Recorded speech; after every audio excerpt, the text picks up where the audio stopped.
নমস্কার বন্ধুরা, আজকে আমি আপনাদের সাথে শেয়ার করব এই গরমে শরীর মন দুটোই ঠান্ডা রাখার জন্য সাবুর পায়েস বা সাবু ডেজার্টও বলতে পারেন আপনারা। এই রেসিপিটি এতটাই ভালো হয় যে খেতে ভীষণই ভালো লাগে। ছোট থেকে বড় সবাই পছন্দ করবে যেমন খেতে, তেমনি কিন্তু যদি উপবাস করে থাকো সেক্ষেত্রেও এটা বানিয়ে নিতে পারেন। ভীষণই ভালো একটি রেসিপি, শরীরও ভালো থাকবে, পেটটাও অনেকক্ষণ ভরিয়ে রাখবে। এই সাবু দিয়ে বানিয়ে নেওয়া এই সুন্দর একটি সাবুর পায়েস বা ডেজার্ট, যে যেটাই তোমরা বলতে পারো। তো চলুন আর বেশি না দেরি করে একদম চলে যাওয়া যাক মূল প্রসেসে। আমি এখানে নিয়েছি 1 বাটি সাবু। আর সাবু দোকান থেকে কিনে আনা সাবু, এর মধ্যে অনেক নোংরা থাকতে পারে, সেক্ষেত্রে খুব ভালো করে কিন্তু জল পাল্টে ধুয়ে নিতে হবে বেশ ভালো মতো। আমি রূপা, ব্লগস উইথ রূপা চ্যানেলে আপনাদের সবাইকে স্বাগত জানিয়ে আজকে সুন্দর একটি রেসিপি নিয়ে আপনাদের মাঝে হাজির হয়েছি। পুরো রেসিপিটি দেখবেন, স্কিপ করবেন না। ভালোভাবে ভিডিওটি দেখার পর যদি ভালো লেগে থাকে তাহলে অবশ্যই কিন্তু ভিডিওটিতে একটি লাইক দিয়ে বন্ধুদের সাথে শেয়ার করতে ভুলবেন না। আর নতুন নতুন বন্ধুরা সাবস্ক্রাইব করে বেল আইকনটি প্রেস করতেও ভুলবেন না। তো চলুন দেখুন, আমি অফ ক্যামেরায় অনেকবার জল পাল্টে খুব ভালো করে ধুয়ে নিয়েছি সাবুটা। এবারে সাবুটাকে আমি পরিমাণ মতো জল দিয়েছি। জল দিয়ে জলের সাথে সাবুটাকে খুব ভালো করে একটু নাড়াচাড়া দিয়ে মিশিয়ে নিয়েছি। আর জলের পরিমাণটা দেখছেন আমি কি পর্যায়ে রেখেছি। সাবুর থেকে জলটা যেন 1 গাঁট ওপরে থাকে, এই রকমভাবে জলটা দিতে হবে। তার কারণ সাবুটা ফুলে গিয়ে বেশ ডাবল হয়ে যাবে, এই কারণেই জলের পরিমাণটা এই মতোই রাখবে। আর একটু ঢেকে দিয়েছিলাম, ঢেকে দিয়ে 2 থেকে 3 ঘন্টা পর্যন্ত আমি রেখে দিয়েছিলাম ভিজে যাওয়ার জন্য। আর আমি 3 ঘন্টা পরে এসে তোমাদের দেখিয়ে দিচ্ছি, দেখো সাবুটা কত সুন্দরভাবে ফুলে গিয়েছে আর জলটাও কত ভালোভাবে টেনে নিয়েছে। দেখো, এই কারণেই জলের পরিমাণটা সাবুর থেকে 1 গাঁট ওপরে যেন থাকে, তাহলে বেশ সাবুগুলো ভিজে যাবে খুব ভালো মতো আর জলটাও টেনে নেবে। আর কতটা পরিমাণে সাবুটা ভিজে গেছে কত সুন্দরভাবে, সেটা আমি আমার একটা আঙুল দিয়ে চেপে তোমাদের দেখিয়ে দিলাম। এবার এটাকে এক সাইডে সরিয়ে রেখে চলে আসলাম গ্যাসে। গ্যাসটা অন করে একটা কড়াই বসিয়ে দিয়ে 1 চামচ ঘি দিয়েছি। আর ঘিয়ের মধ্যেই দিলাম একটা তেজপাতা। তাহলে ঘিয়ের মধ্যে তেজপাতাটা ভাজা হয়ে গেলে এর ফ্লেভারটা ভীষণ সুন্দর আসবে।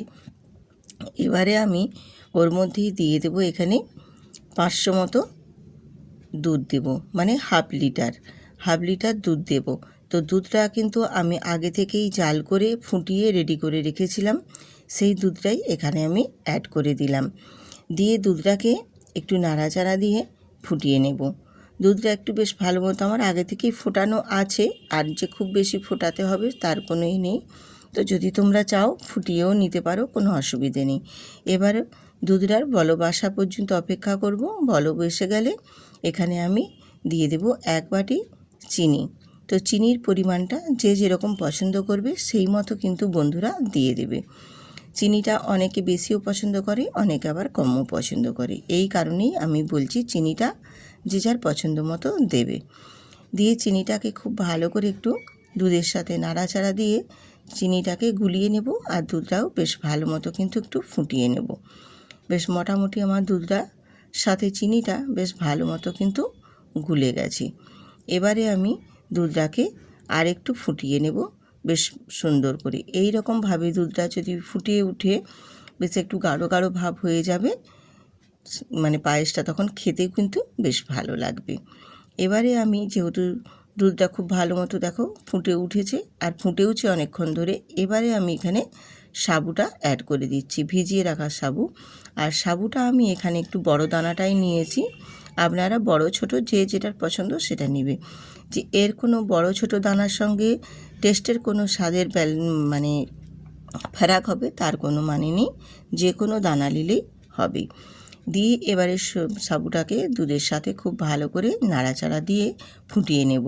আর সাবুটা দেওয়ার পর কিন্তু খুব বেশিক্ষণ মানে এমনি রেখে দেবে না, বারবার কিন্তু ঘাঁটতে হবে, কারণ সাবুটা না হলে তলায় কিন্তু লেগে যাবে বা তলার মধ্যে জড়িয়ে যাবে, ধাঁধা মানে তালের মতো ধাঁধা পেকে যাবে। এই কারণে যাতে না হয় সেই জন্য অনবরত কিন্তু বারবার নেড়ে যেতে হবে। আর এরপর আমি এখানে সাবুটা যখন একটু খুব ভালো মতো ফুটিয়ে নেওয়ার পর তারপর দিয়ে দেবো 1 বাটি নারকেল কোড়া। নারকেল কোড়াটা অবশ্যই দেবেন, খেতে কিন্তু বেশ ভালো লাগে। আর নারকেল কোড়ার সাথে এখানে যদি তোমরা কাজু কিশমিশও দিতে চাও সেক্ষেত্রেও দিতে পারো। তো আমি কাজু কিশমিশটা দিচ্ছি না, আমার মেয়েরা একটুও খেতে পছন্দ করে না, সব তুলে তুলে ফেলে দিয়ে খাবে। এই কারণেই আমি কাজু কিশমিশটা এখানে দিচ্ছি না। আপনারা অবশ্যই দেবেন, তাহলে খেতে ভীষণ ভালো লাগবে, আরও সুন্দর লাগবে এই পায়েস রেসিপিটি। এবারে আমি খুব ভালো করে নাড়াচাড়া দিয়ে সাবুটাকে খুব ভালো করে দুধের সাথে ফুটিয়ে বেশ একটু ঘন ঘন ভাব করে নেব। আর সাবুটা দেখো ফুটে যাওয়ার কারণে বেশ একদম কাঁচের মতো স্বচ্ছ একদম দানাগুলো একবারে আকার নিয়ে নিয়েছে একদম সুন্দরভাবে। দেখো একদম যেন সে মানে কি বলবো, এত সুন্দর স্বচ্ছভাবে কাঁচের বলের মতো একদম দানাগুলো দেখতে লাগছে। দেখুন আমি যে বলছি আপনারা নিশ্চয়ই বুঝতে পারছেন। সব কিছুটা তো আর বলে বোঝানো যায় না, দেখেও কিছুটা আপনাদেরও বুঝে নিতে হবে যে কত সুন্দরভাবে এই আজকের সাবুর পায়েসটা রেডি হয়েছে। বেশ একদম ঘন ঘনও দেখো অনেকটা পরিমাণে হয়ে গেছে।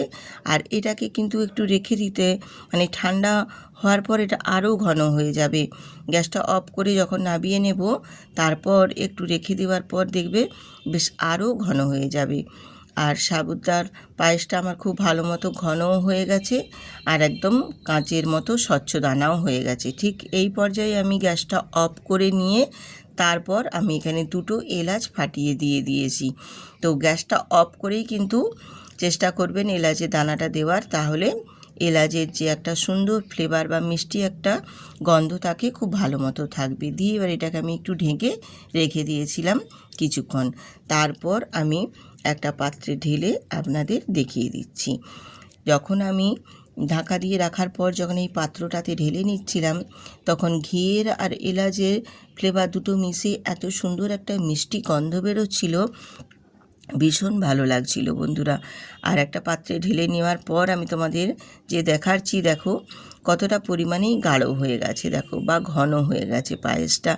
এই রকমভাবে তোমরা সাবুর পায়েস বানিয়ে নেবেন।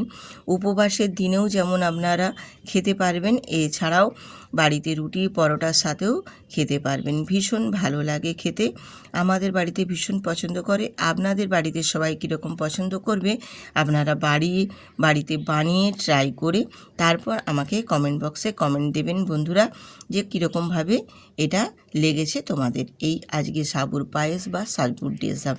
এই গরমে কিন্তু ভীষণ ভালো লাগে শরীর। আজ এখানেই শেষ করছি বন্ধুরা, সবাই সুস্থ থাকুন, ভালো থাকুন, আবার দেখা হবে।